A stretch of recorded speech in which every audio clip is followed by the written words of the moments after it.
Come on now, speed up. Gas pedal, gas pedal, gas pedal, gas pedal, gas pedal. And you already know me, CTS-V. Gas pedal, gas pedal. Black money, let them all say amen. I'm just trying to make it clear, boy, Ray-Bans. I'm a great man, whoa, same friend. I play a whole late night. Hey guys, welcome to my channel. Today we're gonna be reviewing a monster. That's what I call it. This car is a monster. It's gonna be the Mercedes C63. You see it. I absolutely love this car. I even woke up early this morning to do it because I was just so excited. I couldn't wait. So, and just to clarify everything between, like, you guys know that I always say Mercedes isn't my first choice. I like German cars, but Mercedes isn't my number one. But when it comes to the AMGs, when it comes to like the C63 or like the S65 or the SL65 or whatever, those AMG engines, that's a totally different story. That's on a whole nother level. So I absolutely love these cars. So just to make things clear. So I'm going to talk a little bit about the specs in the AMG, this is C63, I'm sorry. I'm going to talk a little bit about its competitors. I'm going to keep this video short. I'm not going to keep it too long. I'm going to talk about, I'm not going to 0 to 60 it, because with a car like this, you don't need to 0 to 60 it. You know, the engine says it all, the sound says it all, the speedo says it all. So I don't really think that I need to 0 to 60 it. Besides, I don't have a like license plate on it or anything, so I don't want to risk that in a car like this, because if you guys know, cops are attracted to cars like these. Like when they see these cars, even if you're not doing anything, they tend to stop you because they think you're up to no good. So I'm not even gonna 0 to 60 it, but we're gonna drive it a little bit. We're gonna kind of hear it, and people obviously do that because they want the increased horsepower, because you know the catalytic converters, it kind of like filters out all the fumes and all the harmful things to the environment that come out of the engine from the exhaust manifold. So that's why they have a catalytic converter. Once you remove that, you get a little bit more horsepower. Depending on each car, it's a little different, but it definitely increases horsepower, and it makes a beautiful sound in the exhaust system. It definitely makes a difference in the exhaust system sound. So 63, I'ma buy a new Celine, let her ride in the forest. okay, so let's start here. We all know that this is a 6.2 liter V8 naturally aspirated engine. So obviously there's no turbos, there's no supercharger, it's purely just engine, cylinders, nothing else. So if you know, like, the AMGs are hand built, which makes it very unique. Every hand built AMG engine is assembled by one assembler. So after the completion of the assembling the engine, each person that assembled the engine, their own individual engine, places a little badge on the engine to identify who was the assembler of this engine. So now that's very unique, because as you know, today's modern day and assembly lines and all that, most engines are now put together by assembly lines and robots. Well, this part of AMG, this is what makes it unique, because you got like you got a real eye watching and assembling the engine, paying attention to detail. Although nowadays, like, the robots are more precise, are able to get into tighter tolerances, but just leaves that craftsmanship in the engine. So it's kind of like olden days. It makes it unique. So that's very nice. So I don't know who built this one. I don't know if you guys can see it.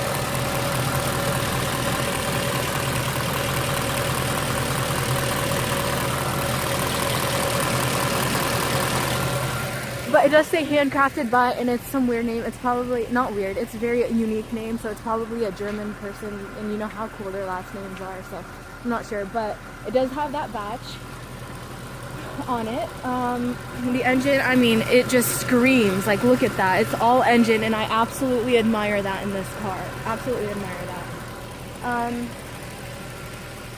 So as I said, it's a 6.2 liter V8, but they call it the C63 now. I guess like this, it's a 6,208 to be exact cc cubic centimeter. It's a cubic centimeter, so it's like the volume of the engine. So the That's huge. I don't know why they call it 63 though. It should be C62. But anyway, now the C300s are, this is like basically a C300 with an AMG engine and, you know, body style. So with the AMGs, you got the quad exhaust. So that's how you can really identify a 63, because some of them come without the badges, without the C63 and the AMG. Some people take those off. So you can identify 63 by the badges, or sorry, by the quad exhaust. And then over here, you have like this little, I think this is for like aerodynamics, you know. So you got that on the C63s that you don't see on the C300s. Also, you have the AMG wheels. The AMG wheels are absolutely beautiful. I'm absolutely in love with this like design of the AMG wheels. And of course, you know, some people that like cars but don't have a C63, they put the AMG wheels on there because it comes as a package. These are, I believe, 18 inches. Now let us close this. And then, of course, like just like the M3s and all the other like high performance cars, you got like that hood, that aggressiveness in the hood. I forgot what they call it, but you got that like nice aggressive like pumped up hood. I don't know what they call it, but yeah. And then also another way to identify C63 and AMG engine is the badge on the side. So you see the M3 says like M Power, like right here it's got like the little vent for the air. Well, right here it says 63 AMG, and then on the 65s and on the other ones, like some of them say like bi-turbo, some of them say, like the ones that are bi-turbo, like the 65s I think are bi-turbo. It says bi-turbo, or you know, it just identifies that, which is really nice. That's how you can identify these cars when you're on the road. Now some people, as I said in my other videos, like for the M3 like or the M5, people like add the quad exhaust, so like the people that don't know about cars could get mistaken that, oh, it is a M5 but it really isn't. Or they can add like this badge that says 63. I've seen it a lot and it really bothers me. I'm like, dude, no, it's not a 63. Don't put the badge on there. It's, you know, if the engine's not in there, it doesn't make it a 63, so don't put the badge on there. I get really annoyed. Now, as I mentioned before, it's a 6.2 liter naturally aspirated engine, and so the C63s come in rear-wheel drive only. That's your only option. You don't have all-wheel drive as an option. So with a car this powerful, it can get a little, like in the rain and stuff, it can get a little dangerous if you're not careful, because you got so much horsepower. So in this car, you got 451 horsepower, which is a lot because this is a small car. It's not that big. So that's a lot of horsepower for like that small of a car. So, it does 0 to 60. Can you guys guess how much it does 0 to 60? 3.9 seconds. It's a flying machine. Literally, it's a flying machine. So just imagine that much power in a car that's rear-wheel drive in the rain or in the snow or something. That's not the safest thing. You know, that's all I have to say. But it's very, very powerful. And I think for safety reasons, if this is going to be like if you're a dad and you want this to be like your family car, or a mom and want this to be a family car, it's probably not the safest car to have as your daily driver if you live in like the Midwest or in the, like where it rains a lot, or if it snows and stuff. So I think having all-wheel drive as an option for people like that would be a good idea. But if, you know, that would be a nice option, I guess. It's competitors. Okay, so the German competitors, I know you guys are all gonna say, I know it's gonna be a BMW. It is a BMW. The German competitor, the other one, is a BMW M5. People say the M3 because the M3, the E92, is a V8.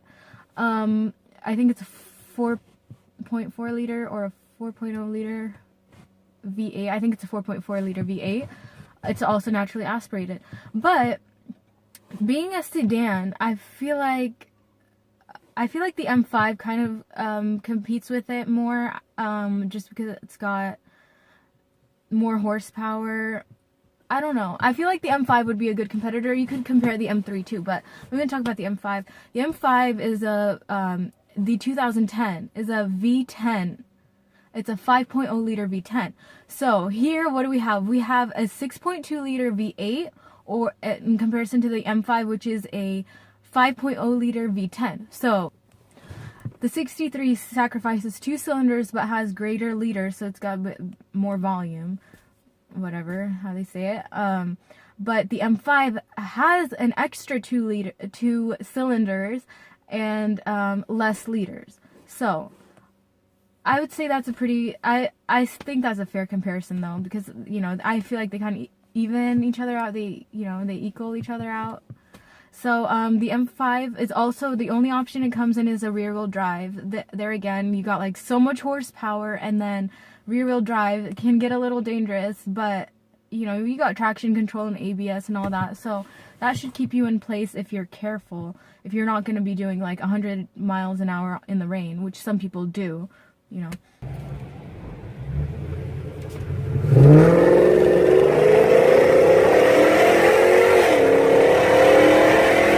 Well, I was trying to do that yesterday, but the traction control kicks in, so it kicks in obviously for safety reasons. So when like you turn and you give it a little bit of throttle, you don't feel like that, you feel like the power is being stopped, like not all the power is being delivered. It kind of like limits the power while you're taking the turns, so that's a safety feature. But you know, if I really wanted to do it, I could turn off the traction control, but I don't want to do that because it's, you know, it's not my car, so I'm not gonna risk anything with it. That's the only thing that I would say, but again, that's a safety feature, so that's not something that, it's good that they give you the option that you can either remove the traction control if you really don't want the traction control to interfere with the delivering power. So yeah, I didn't turn it off though, I'm not gonna do that.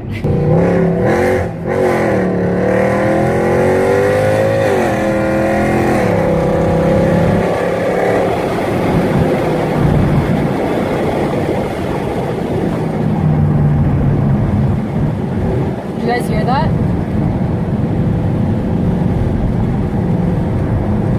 Amazing.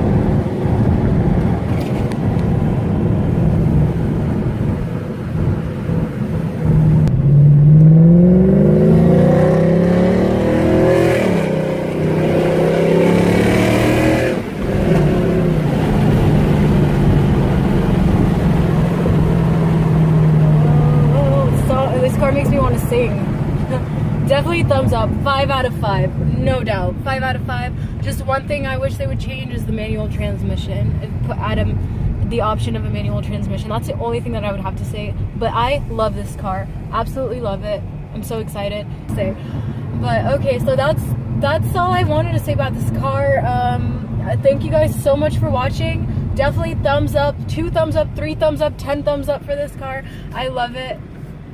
And please, you guys, like and subscribe to my channel. Hopefully I'll get a chance to review more cool cars like this. Like I said, I woke up so early to review this car because I was so excited. Yeah, 451 horsepower, and God knows how much it is after removing that catalytic converter. It's probably much more. So yeah, thank you guys for watching. Don't forget thumbs up, subscribe, like, comment. Please comment, tell me what I could do to improve my videos. And hope you guys are doing well. Stay safe, keep the traction control on, you guys, unless you're like in the middle of nowhere. Take care, have a great weekend. You guys, I did just want to say one thing. Look, my hair's messed up from all that power in the wind with the window open, but when I got out of this car after doing that whole review and driving and stuff, my foot is numb from like all the vibration and from all the like power that's shaking the car and like shaking the throttle and shaking everything. My foot is numb. I mean, that says a lot. I think that's really, really cool actually. Yeah, so 6.3 liters, don't lie, don't mess with these liters.